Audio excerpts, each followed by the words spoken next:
Yo, what's up, fight fans? Today's update is absolutely wild. Things are heating up big time in the MMA world. First, let's talk about something crazy. In the hometown of Khabib Nurmagomedov and Islam Makhachev, something shocking just went down. Two armed men attacked MMA fighter Tamur Kizrev. But wait, that's not even all. Dana White is back with another jaw-dropping announcement.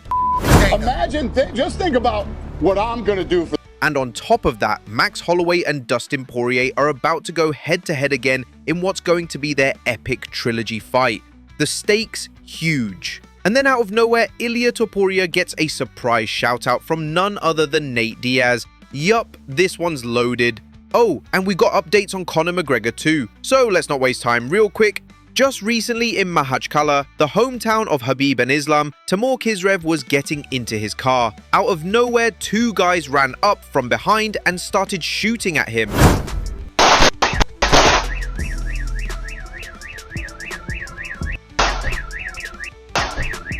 But Tamur didn't panic, he reacted fast. He actually took one of the attackers down before getting away.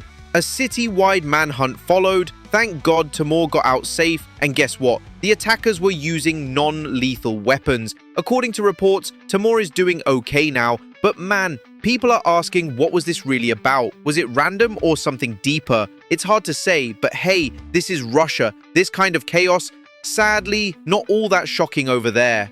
Now let's talk about Dana White. He's dropped a bombshell. He just confirmed that next year, the UFC is planning something massive, and not just anywhere, right by the White House. Not a regular card, but the biggest UFC event ever. Production, visuals, energy, it's supposed to outdo even the insane Vegas Sphere event.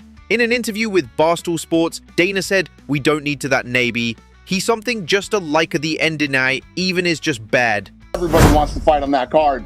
And that's a good thing because we're going to put on the best card we've ever done for that White House event. Holy shit, Dana. Just think about what I'm going to do for this fight, and then think about what Trump is going to do for this fight. You know what I mean? It's going to be it's a one-of-one experience. Like when we did the Sphere, it's the Sphere on steroids. I mean, it's going to be a one-of-one event. There'll be nothing like it ever again. Yup, a full UFC card near the White House packed with star fighters and jaw-dropping visuals. You're thinking a full card, like full prelims, full main card, or just like a couple fights? Nope, it'll be a full card, and it will be the best card we've ever done to date. Wow, and we're talking on the lawn of the White House? Mm-hmm. Yeah, as of right now, it's set to be on the South Lawn. You know, he said we can move it over somewhere else for more people. I don't care if 5 people show up to this thing. I want to be on the lawn at the White House. Right. Now imagine this. What if Jon Jones comes back just for this? Not only to fight, but to reclaim the belt he left behind. It would be a legendary showdown. Jon versus Tom Aspinall. Some people say that for Aspinall to be seen as the real champ, he has to beat Jon. If he doesn't, there will always be that doubt that the belt wasn't truly passed on. Jon Jones' legacy doesn't need Tom Aspinall as Tom Aspinall. I don't think he does. He does, bro. He doesn't. You know why? Why? And I'm only telling you this from a guy that lived in that world, right? Yeah, you lived in that division. I also never beat him. Yeah. And I had, no matter what I did going forward, it was always that, well, you never beat Jon Jones. Tom Aspinall is going to get that belt, and there's going to be a gap, right?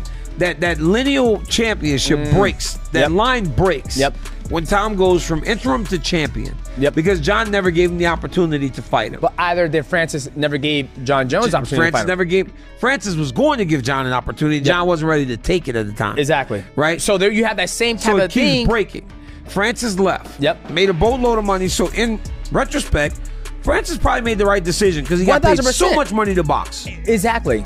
Hey, so they've announced this White House UFC fight. What do you think about that? I think it's exciting.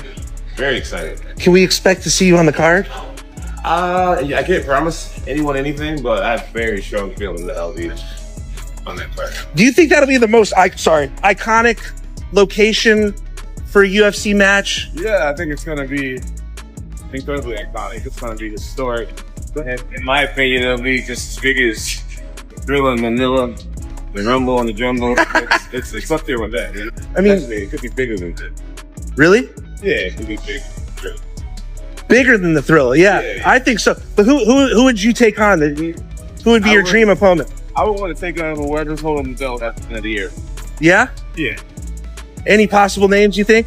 Well, I mean, as of right now, the champion is Tom Aspinall, but we'll see. Now, let's talk about the man who never stays quiet for long, Conor McGregor. After Trump mentioned the White House UFC event, Conor started dropping hints. He says he's coming back. And both Michael Chandler and Dana White seem totally on board. And it gets even crazier. BKFC president David Feldman said Conor told him directly that he's already back in the testing pool. Feldman said Conor leaned in and, "I'm getting ready. I'm fighting on that big card." The world's waiting. Is he going to get in shape and fight? And he told me in person, he whispered in my ear, he said, "I'm in the testing pool." He said, "I'm getting ready to make my comeback. I'm going to fight on that big card, and then I'm gonna have it." Oh, okay. Well, there's some breaking news right there from Dave.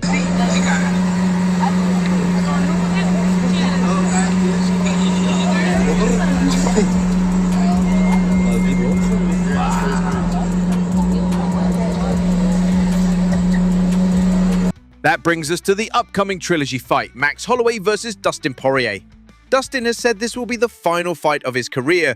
He's been through wars, and this one? It's going to be emotional. Belal Muhammad stepped in and gave Dustin some solid advice. He told him, "Don't let emotions take over. Stay calm, stay focused. Don't turn it into a wild brawl. Use strategy, be smart, fight like a veteran."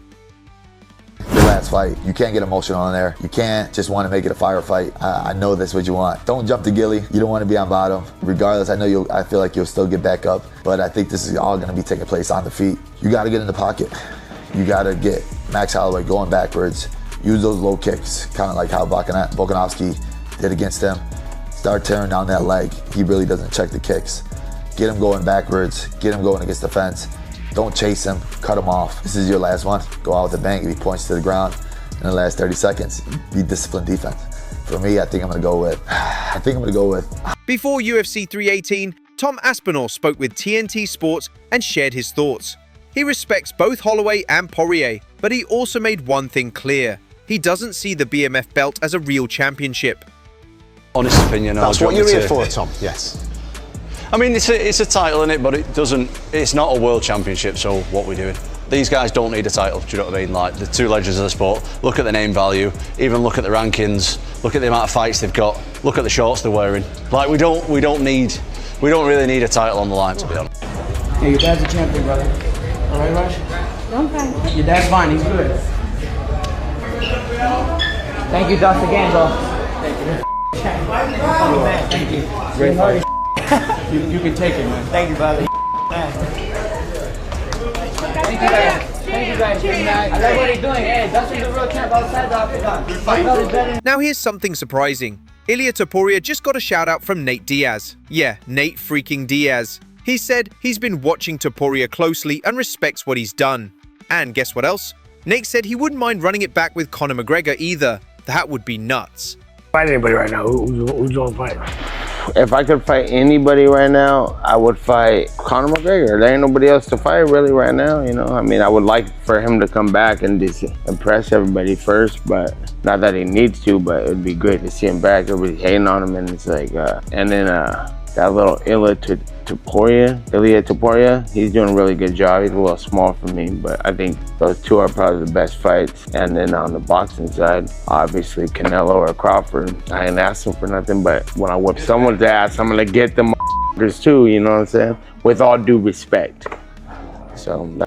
This story is not for entertainment purposes only. This is an educational story for all of y'all who ain't been to Abu Dhabi.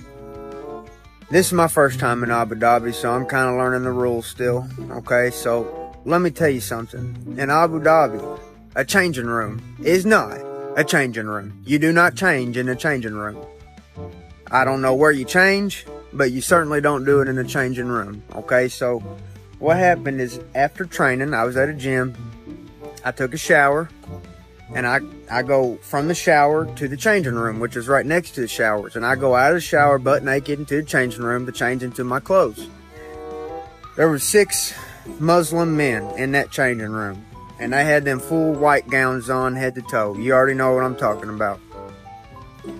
apparently me being naked greatly offended them, to the point where I thought that they might actually start a fight with me. And they started walking at me. They started yelling at me. And I could tell that they were mad because I was naked. Because they wasn't mad when I walked in. They was only mad when I got out of the shower. And I was like, okay, well, they must be mad that I'm naked. And I didn't know this until it was too late. So I got these 6 dudes about to fight me, 6-on-1, okay? And I'm trying to tell them, hey, I'm sorry. You know, they got all their white gowns on, and I started thinking, well, my Lord, I think all of my years of gi training are about to pay off, because I'm about to be grabbing these dudes by their gowns and just fighting, brother, because that's the only thing I can do is just pull that towel over their head and start swinging. That's what was going through my head.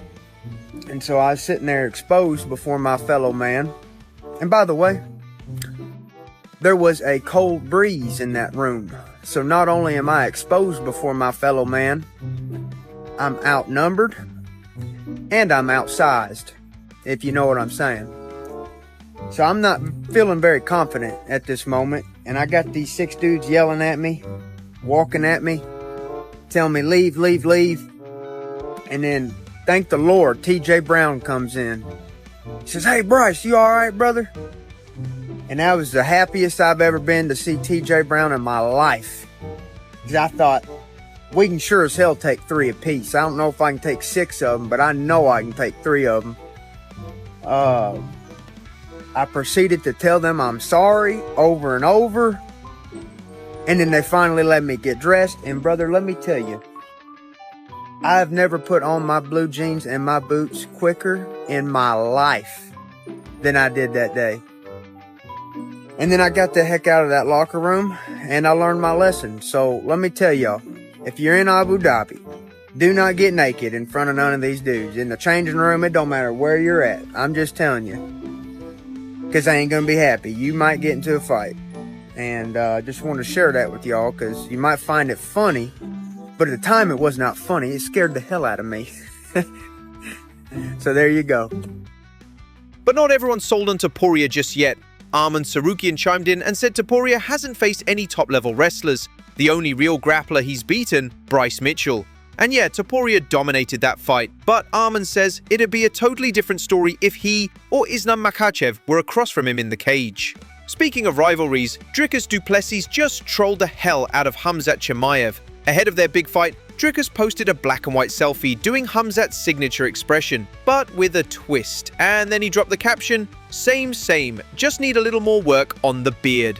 Is it mind games? Is it just for laughs? Either way, it's definitely getting under Khamzat's skin, and honestly, it's working. Now, you can always count on Bryce Mitchell to say something wild. Thug Nasty is back, and this time he's warning fans about the changing rooms in Abu Dhabi. On Instagram, he said the place labeled changing room isn't actually for changing clothes. What? And finally, how can we end this video without mentioning Merab Dvalishvili? We just can't. Merab always brings the energy. That's it for today, fight fans. What a ride! Don't forget to like, subscribe, and stay tuned. We've got more coming your way soon.